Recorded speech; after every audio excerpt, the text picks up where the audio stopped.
नमस्कार। आज जिस साम्राज्य की बात करेंगे वो 450 सालों तक भारत में टिका रहा, जो मुगलों से पहले स्थापित होता है और अंग्रेजों के जाने के 14 साल बाद भी टिका रहता है। हम बात करेंगे पुर्तगाली साम्राज्य की।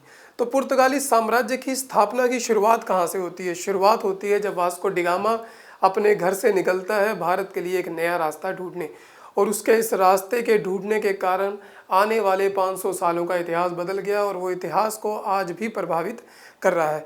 तो वास्को डी गामा अपने घर से निकलते हैं एक रास्ता ढूंढने, ताकि वो भारत तक डायरेक्ट पहुंच सकें। इससे पहले जो भारत तक पहुंचने का रास्ता था वो लैंड रूट होके था।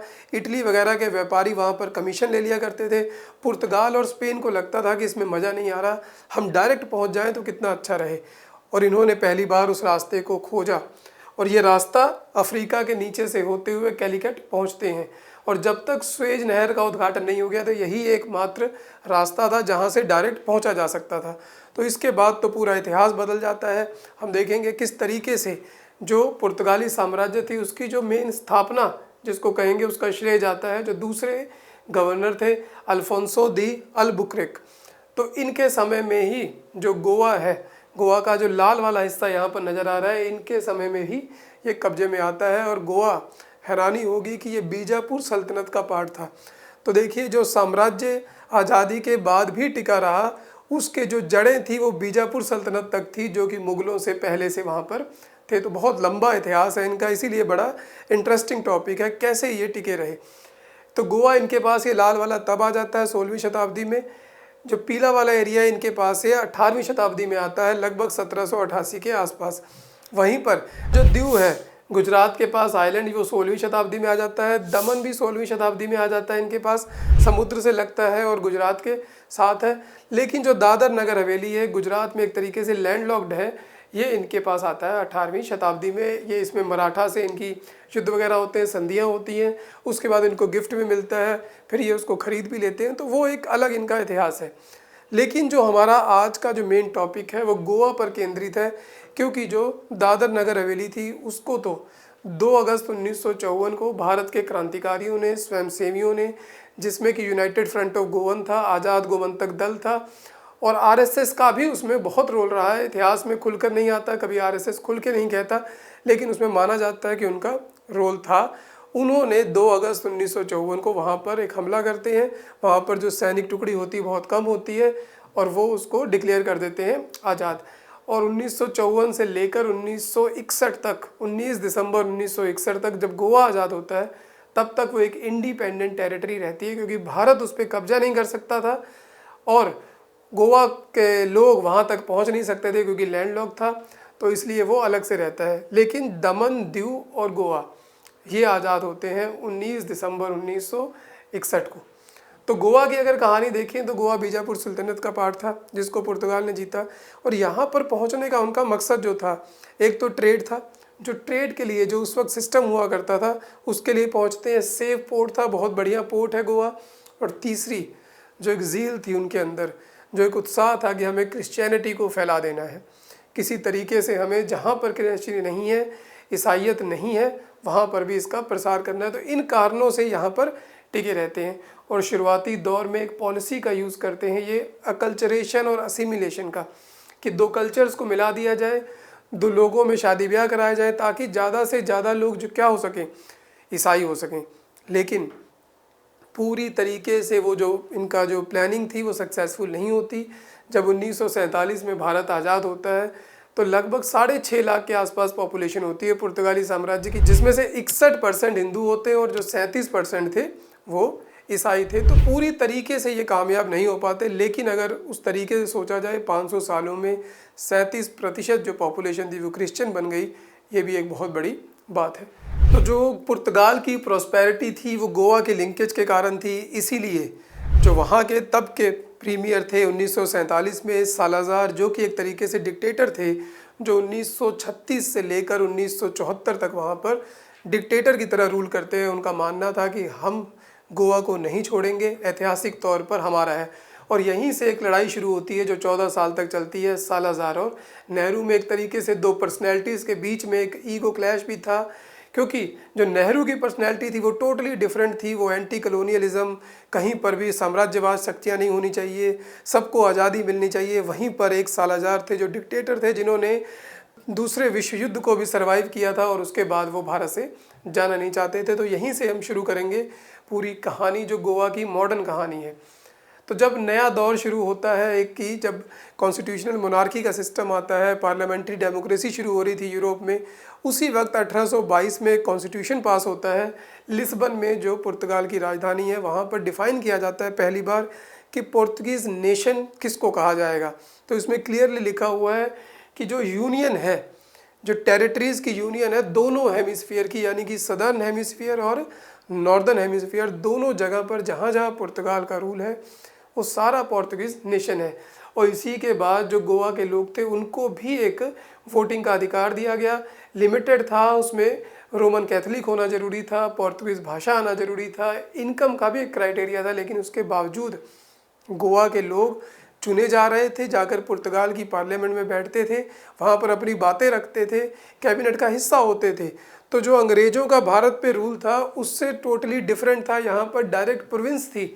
अंग्रेज भारत पर एक उपनिवेशवाद की तरह शासन कर रहे थे, यहाँ पर उसको प्रोविंस माना जा रहा था। तो यहाँ पर थोड़ा सा कंसेप्ट में फ़र्क है।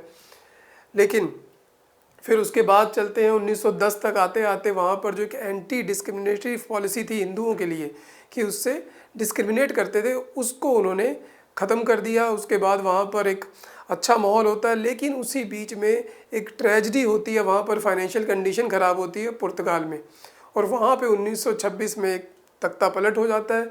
उसके बाद धीरे धीरे सालाज़ार वहाँ पर उसके फाइनेंस मिनिस्टर बनते हैं और धीरे धीरे वो सत्ता को कब्जा लेते हैं। और सालाज़ार की पर्सनैलिटी कैसी थी, जो मैंने पहले ही बात कही, एक डिवोट क्रिश्चियन थे, पक्के धार्मिक व्यक्ति थे, एंटी कम्युनिस्ट थे, कम्युनिस्टों के खिलाफ थे, और पक्के राष्ट्रवादी थे। तो राष्ट्रवादी, एंटी कम्युनिस्ट और धार्मिक आदमी, आप सोच सकते हैं कितना खतरनाक एक कॉम्बिनेशन है। इस व्यक्ति ने कहा कि कुछ भी कह लो, क्योंकि नेहरू थोड़े से प्रो कम्युनिस्ट थे, तो यहाँ पर भी एक इशू था नेहरू के साथ। तो नेहरू के साथ इशू जो था वो बहुत लंबा चलता है, 14 साल लग जाते हैं उससे पार पाने में। और उसके बाद जो यहाँ के लोग थे, जब सालाज़ार आ जाता है, इसने यहाँ पर थोड़ी सख्ती कर दी गोवा में, जो फ्रेंचाइज थी उसको और कम कर दिया। तो जो इलीट क्लास थी वो धीरे धीरे बॉम्बे जाने लगी। उन्होंने कहा कि अब यहाँ नहीं रह सकते। और जब बॉम्बे में पहुँचते हैं तो उनका एक्सपोजर होता है नेशनल मूवमेंट से अच्छी तरीके से। फिर वहाँ पर जो मेन व्यक्ति जिसको कहा जाता है, बहुत इंपॉर्टेंट रोल रहा है उनका, डॉक्टर क्रिस्ताओ बर्गेंजा कुना, ये वहाँ पर इंडियन नेशनल कांग्रेस के लोगों से मिलते हैं। वहाँ पर ये सोचते हैं कि कैसे गोवा को भी आज़ाद कराया जाएगा। लेकिन बड़ी बात दिमाग में एक आती है कि जब इतना बड़ा साम्राज्य अंग्रेज़ों का जो कि हिल रहा है और ये जाएगा, तो नेहरू को भी ये लगा, कुना को भी यही लगा, और भी जितने क्रांतिकारी थे गोवा के, उनको लगा कि जब अंग्रेज़ जाएंगे तो पुर्तगाली भी उसी दिन कहेंगे हम जा रहे हैं। लेकिन पुर्तगालियों ने कहा कि नहीं, तुम गलत सोच रहे हो, मैं नहीं जाऊँगा। तो बड़ी हैरान करने वाली बात थी कि क्यों नहीं जाऊँगा। और ये बहुत लंबा चलता है इसका काम। यहाँ पर देखिए, नेहरू से सवाल पे सवाल पूछे जा रहे हैं पार्लियामेंट में। नेहरू अपने आइडियोलॉजिकल जवाब दे रहे हैं वहाँ पर कि नहीं नहीं, मैं मानता हूँ कि ये डार्क एज है, गोवा की डार्क एज की एक हिस्ट्री है, यहाँ से चले जाना चाहिए। वहाँ पर एक फासिस्ट जो रूल कर रहा है गोवा के ऊपर, इसको हटा देना चाहिए। तो तमाम तरीके की वो बातें कह रहे हैं। वहीं पर ये भी कह रहे हैं, गोवा जो कि 20वीं शताब्दी में होने के बावजूद 16वीं शताब्दी को सामने से देख रहा है, और मैं ऐसा नहीं होने दूंगा, ये हमारा हिस्सा है। क्लियरली बार बार कह रहे हैं। लेकिन लड़ाई नहीं हो रही। लड़ाई इसलिए नहीं कर पा रहे क्योंकि भारत एक नया नया आज़ाद हुआ था, भारत की मुश्किलें बहुत थी, बंटवारा हुआ था, रिफ्यूजी क्राइसिस था, कश्मीर का इशू था, प्रिंसली स्टेट को इंटीग्रेट करना था। तो इतने सारे कामों के बीच में ये गोवा का मुद्दा ठंडे बस्ते में जाता रहता है। लेकिन जैसा कि हमने देखा, जो स्वयंसेवी थे, जो क्रांतिकारी थे, वो लगे हुए थे दादर नगर हवेली को छुड़ा लेते। इसी तरीके से यहाँ पर भी वो काम कर रहे थे। तो ये देखते हैं कि नेहरू और जो सालाज़ार है, उसका एक जो और व्यू पॉइंट था वो क्या था। नेहरू ने सीधा उसको यही कहा कि रेसिस्ट है, फासिस्ट है। सालाज़ार ने कहा तुम कुछ भी कह लो, ऐतिहासिक तौर पर गोवा मेरा है। सालाज़ार का सीधा लॉजिक था कि मैं यहाँ तब पहुँचा जब यहाँ पर बीजापुर सल्तनत थी, बीजापुर सल्तनत के बाद मुग़ल आते हैं, मुग़लों के बाद अंग्रेज़ आते हैं, अंग्रेज़ों के बाद तुम आए, तो तुम सबसे पहले मैं आया था, तो इसका मतलब ये मेरा है। तुम्हारा तो बात ही नहीं बन रही, तुम कौन हो? गोवा तो मेरा एरिया है, ज्योग्राफी से क्या होता है जुड़ा हुआ है, हमारा कब्जा है, हमारा कब से है, हमारा इतिहास है वहाँ से। तो उसने जाने से मना कर दिया, कहता मैं नहीं जाऊँगा, चाहे कुछ भी कर लो। क्लियर पॉइंट था सालाज़ार का। हम देखेंगे कितना क्लियर था। जब युद्ध होने लगता है तो उसकी बातें समझ में आती हैं। फिर नेहरू ने कहा कि तुम बहुत काम खराब कर रहे हो, कुछ नहीं है, अब मैं तुम पे करूँगा इकोनॉमिक ब्लॉकेट, तुम्हारे पास रास्ता ही नहीं रहेगा भारत से व्यापार करने का, तो कैसे सर्वाइव करोगे। लेकिन उसका उल्टा हुआ। नेहरू की जो एक प्लानिंग थी वो उल्टी पड़ती है, वहाँ पर उल्टा एक बूम आ जाता है, इकोनॉमिक बूम। इकोनॉमिक बूम क्यों आ जाता है? वहाँ पे मैग्नीज़ के ओर मिल जाते हैं, मैग्नीज़ के ओर की सप्लाई हो जाती है। पाकिस्तान था, उसने कहा बताओ क्या चाहिए, सब्जियां चाहिए, लो मुझसे सब्जियां लो। यूरोप ने कहा मुझसे क्या चाहिए बताओ, बेल्जियम ने कहा स्टील लो। तो सब कुछ मिल रहा था, जापान से सामान आ रहा है। और उसके बावजूद यहाँ पर एक और चीज़ होती है, स्मगलिंग। जो पुरानी फिल्मों में दिखाया जाता था कि समुद्र से आ रहा है सोना आएगा, वो सोना यहीं से आता था, क्योंकि ये दूसरा देश था। यहाँ से सोना आता था, धीरे से बॉम्बे में पहुँच जाता था, स्मगलिंग हो रही थी। यहाँ पर खूब प्रॉफिट होता है, अच्छे खासे एक लग्जरी लाइफ बन जाती है, इलीट क्लास डेवलप होती है। और यहाँ पर जो पैसे मिलते थे जॉब के, वो सबसे ज़्यादा मिल रहे थे, प्रोस्पेरिटी पूरी थी। इसीलिए एक और इंटरेस्टिंग इसमें ट्विस्ट है। कुछ लोगों का कहना है कि गोवा के लोग तो चाह ही नहीं रहे थे आज़ादी के लिए, गोवा के लोग नहीं चाह रहे थे। कौन चाह रहा था? जो भारत के दूसरे लोग थे, जिनको ये चुभन थी कि एक साम्राज्यवादी शक्ति यहाँ क्यों बैठी है। क्योंकि गोवा के लोग तो जब आज़ाद होते तब भी बहुत खुश नहीं होते, ऐसा कुछ इतिहासकारों का मत है, ऐसा एक जनरलाइज नहीं कहा जा सकता। राम मनोहर लोहिया 1946 में पहुँचते हैं, वहाँ पर पूरी सेटिंग करते हैं किस तरीके से आज़ाद किया जाए, आज़ाद कराया जाए उसको। उसके बाद भी मूवमेंट चलती रहती है। देखिए 15 अगस्त 1955 को 3000 से 5000 क्रांतिकारी चल देते हैं गोवा को आज़ाद कराने, लेकिन पुर्तगाली सेना ने उन पर गोलीबारी की, 30 लोग मारे गए। कुछ आंकड़ों में 70 है, कुछ में उससे भी ज़्यादा कहा जाता है, क्योंकि वो विदेशी धरती पे हुआ था, सही आंकड़ा हमें पता नहीं है। तो ये हादसा होता है। उसके बाद फिर और मुद्दा गर्माता है कि भाई इसको तो आज़ाद कराना ही पड़ेगा, हमारे देश के ऊपर एक ये पिंपल है, एक फोड़ा है, ऐसा एक प्रचलन चल गया था। ऐसा कहना है कि गोवा के ऊपर पुर्तगाली साम्राज्य एक फोड़े की तरह है, भारत के मुंह के ऊपर।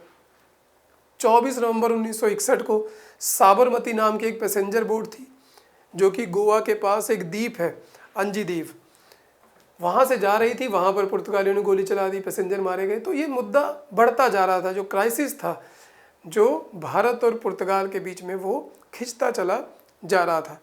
अब उसके बाद बात आती है विदेशी शक्तियों का क्या रोल था। केवल नेहरू के ऊपर बात नहीं डाली जा सकती, क्योंकि बहुत सी ऐसी शक्तियाँ थी जो चाहती नहीं थी कि भारत जल्दी से तरक्की करे, जैसे कि आज भी नहीं चाहती कि भारत डेवलप हो जाए। तो ब्रिटेन पुर्तगाल ने ब्रिटेन को कहा कि यार तुम क्यों समझाते क्यों नहीं कुछ इनको, कि ये क्यों ऐसी बात करते हैं। उसने कहा देखो, नेहरू ने कहा कि मैं कॉमनवेल्थ का मेंबर बन के रहूँगा, छोड़ के नहीं गया। अब वो हमारे एक तरीके से ग्रुप में है, मैं प्रेशर नहीं कर सकता, हमने इतने साल राज किया है, हम कैसे कह दें कि तुम्हारा राज चलने दो जब हम खुद छोड़ के चले आए। लेकिन वहीं पर वो पुर्तगालियों के साथ भी थे, क्योंकि बॉम्बे जो था वो दहेज में मिला था अंग्रेज़ों के राजा को, ब्रिटेन के राजा को। तो वो कैसे उनको छोड़ते, उनके सेंचुरी पुराने रिश्ते थे। वो ना तो पुर्तगाल को कह पा रहे थे, ना वो नेहरू को कह पा रहे थे। इससे भी बड़ी गंभीर स्थिति थी अमेरिका की। अमेरिका को लगता था कि यार क्या करें, अमेरिका को लगता था नेहरू नॉन अलाइनमेंट की बात कर रहे हैं, यूएसएसआर के पास जा रहे हैं, कम्युनिस्ट हो रहे हैं, और वो कोल्ड वॉर का टाइम था। और वहीं पर जो पुर्तगाल था, वहाँ पर उनके एयर बेस थे, नाटो का मेंबर था पुर्तगाल। अब वो वहाँ पर डायलेमा में थे, क्या करें, किसके साथ जाएं। तो बाद में धीरे धीरे एक समय आता है कि जब जॉन एफ कैनेडी आते हैं, वहाँ पर एक माहौल बनता है। जॉन एफ कैनेडी बिल्कुल एंटी कॉलोनियलिज्म थे, जो नहीं चाहते थे ऐसी शक्तियाँ रहें। तो धीरे धीरे वो यूएस में जो फेवर था वो थोड़ा सा भारत की तरफ जाता है। उसमें एक और भी एंगल था, जब फिदेल कास्त्रो के द्वारा रेवोल्यूशन होती है 1959 में क्यूबा में, जो अमेरिका के पास है, तो उनको लगता है कि ये बहुत ज़्यादा बढ़ रहा है, अगर इन शक्तियों को पहले ही ख़त्म कर दिया जाए, तो जैसे कि गोवा में, तो हो सकता है कम्युनिज्म उस तरीके से ना आए, हम कंट्रोल कर सकें। तो जो आइजनआर थे, जो कि 8 साल तक 1953 से लेकर 61 तक प्रेसिडेंट थे, इनके समय में नेहरू ने बहुत कोशिश की, लेकिन ये नहीं माने। लेकिन उसके बाद जैसे हमने बात की, जब जॉन एफ कैनेडी आते हैं, तो हमारे डिफेंस मिनिस्टर कृष्ण मेनन उनसे मिलते हैं, बात होती है, वो कहते हैं कि भाई ठीक है, कुछ तुम करो तो हम देखेंगे क्या कर सकते हैं। फिर समय आ जाता है जब युद्ध का, तो 17 से 19 दिसंबर के बीच में युद्ध चलता है। 19 दिसंबर को गोवा की जो सेना थी वो एक तरीके से सरेंडर कर देती है। और सेना में देखिए लोग कौन से थे, मोजाम्बिके से लाए हुए लोग थे, मोजाम्बिके के सैनिक थे, क्योंकि पुर्तगाल का वहाँ पर भी रूल था। तो यहाँ के सैनिक नहीं थे, मोजाम्बिके के थे। लेकिन असली जो बात थी, जो सालाजार की अब उभर के आती है, जो उनके लास्ट गवर्नर जनरल थे गोवा के, वसालो ए सिल्वा, इसको उन्होंने कहा कि भाई सीधी बात है, आखिरी आदमी तक लड़ाई करनी है, तुम चाहे सारे मर जाओ, मुझे कोई फ़र्क नहीं पड़ेगा, लेकिन गोवा को हम हारेंगे नहीं। सिर्फ तुम 8 दिन तक वहाँ पर सेना का सामना करो। 8 दिन में मैं कैसे भी करके नेवल शिप वहाँ पर भेजूंगा, एयरफोर्स भेजूंगा, विदेशों जो शक्तियाँ हैं उनकी मदद लूँगा, कैसे भी करके इसको कंट्रोल कर लूँगा, लेकिन तुम टिके रहना। और अगर लगे कि तुम बिल्कुल भी नहीं बच सकते तो पूरे गोवा को आग लगा देना, तबाह कर देना। जो हमारा पुराना पैलेस है, पैलेसियो इडेल्को, जो कि 500 सालों तक सत्ता का केंद्र रहा, जिसको बीजापुर सल्तनत ने बनाया था, ये वाला, इसको तबाह कर देना। जो एयरफोर्स का जो पोर्ट वगैरह है वो कर देना, पोर्ट कर देना, ब्रिज कर देना, सब चीज़ों को तबाह कर देना, कुछ छोड़ना नहीं। और जो सेंट फ्रांसिस जेवियर की जो पार्थिव शरीर पड़ा है जो गोवा की चर्च में, उसको चुप करके यहाँ पर पुर्तगाल में भिजवा दो। तो इस तरीके की प्लानिंग थी सालाजार की। उसने आखिरी दम तक कहा कि हम नहीं हार मानेंगे। तो ये सेना की जो एक वो थी, ये गोवा के पास सिर्फ इतनी सी सेना थी, एयरफोर्स के नाम पे उनके पास कुछ था नहीं। वहीं पर जो भारत की सेना थी वो बहुत बड़ी थी। सिल्वा साहब को लगा कि सालाजार हो गए हैं पागल और ये करेंगे खराब, और उसके बाद उन्होंने कहा कि मैं ऐसा कुछ नहीं करूँगा। सिल्वा ने कर दिया सरेंडर। तो यहाँ पर देखिए अंत में जाकर 19 दिसंबर 1961 को गोवा को आखिरकार आज़ादी मिलती है पुर्तगाल से, उस साम्राज्य से जो 451 साल वहाँ पर स्थापित रहा। बहुत लंबा समय होता है, कहने में आसान है लेकिन समझने में बहुत लंबा है। उसने पूरे इतिहास को बदल दिया। उसके बाद फिर तो सालाजार को गुस्सा आना ही था। उन्होंने सारे डिप्लोमेटिक रिलेशन ख़त्म कर दिए। उन्होंने कहा ये एनेक्सेशन है, इसको भारत ने कब्जा किया है, कोई आज़ादी की लड़ाई वहाँ पर नहीं लड़ी गई है। और इसी तरह की रिएक्शंस आई वेस्ट से भी। उन्होंने कहा ये नेहरू की हिपोक्रेसी है। एक तरफ तो नेहरू कहते हैं कि मैं पीस का देवता हूँ, पूरे ग्लोबल में शांति ला दूंगा, मैं ऐसा कर दूंगा, और खुद साम्राज्यवादी शक्तियों वाला काम किया है, सेना लेकर जाकर किसी दूसरे के इलाके पर कब्जा किया है। तो वेस्ट ने बहुत किरकिरी की नेहरू की। यूएसएसआर ने मदद की, यूएसएसआर ने सपोर्ट किया, मिडल ईस्ट में से यूएई ने सपोर्ट किया, पूरे अफ्रीका ने सपोर्ट किया। उन्होंने कहा लिबरेशन हुई है। लेकिन ये मामला 1974 तक, जब तक सालाजार जिंदा रहे, उलझा रहा। उसने मानने से मना कर दिया। उसकी मृत्यु के बाद फिर रिश्ते नॉर्मल होते हैं। फिर उन्होंने रिकॉग्नाइज़ किया कि ये भारत का पार्ट है और आज गोवा हमारा एक अभिन्न हिस्सा है। और हम सब जानते हैं कि गोवा जितने भी भारतीय हैं, किस टूरिस्ट के लिए जाते हैं, कितनी एंजॉय करते हैं, वहाँ पर पार्टीज़ करते हैं, वो सब हमारा ना होता अगर 1961 में ये लड़ाई करके उसको कब्जे में ना लिया गया होता। तो कैसा लगा आपको आज का वीडियो ज़रूर बताएं, कमेंट करें, शेयर करें, लाइक करें। मिलेंगे फिर ऐसे ही किसी वीडियो में। धन्यवाद।